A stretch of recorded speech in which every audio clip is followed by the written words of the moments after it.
So what we want to demonstrate here is the use of our bone building material, our tricalcium phosphate, and we placed an implant previously, and what we want to do is create a defect.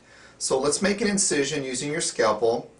We're going to make a broad based incision and take an instrument and just pull it out. And here I've already created a defect. So what we want to do is simply fill that defect. You're going to take some of your tricalcium phosphate particles, which were in a little vial. These are non-sterile. You don't want to take these home with you. And we're going to mix it with blood. Let me get it over there. We have some synthetic fake blood, and we're just going to kind of mix it together, make a little bit of a slurry.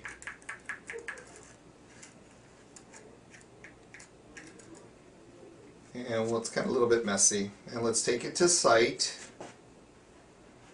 and simply pack our bone building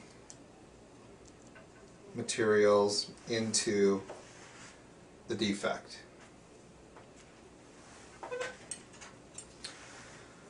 When we fix a defect, what we're going to do is take a barrier. And here you can see I have a broad-based barrier.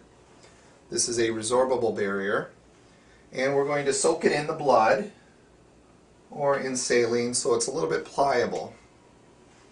We'll just go to the site with our broad base and kind of tuck it underneath that flap like so. Now we can just simply suture the area with an interrupted suture or a mattress suture, whatever you feel comfortable with from our previous discussion.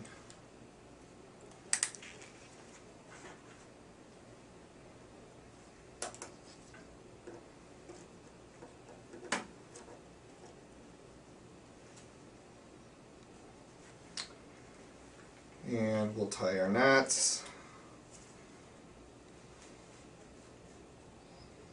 And we will try to close that site completely.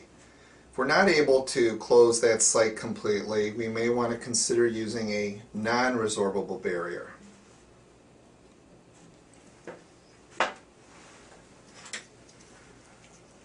And simply snip the edges.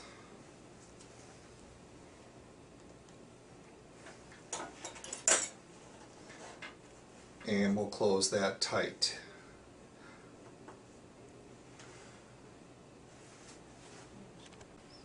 So here you can see I placed 4 sutures, reapproximating the soft tissue on the facial and on the labial.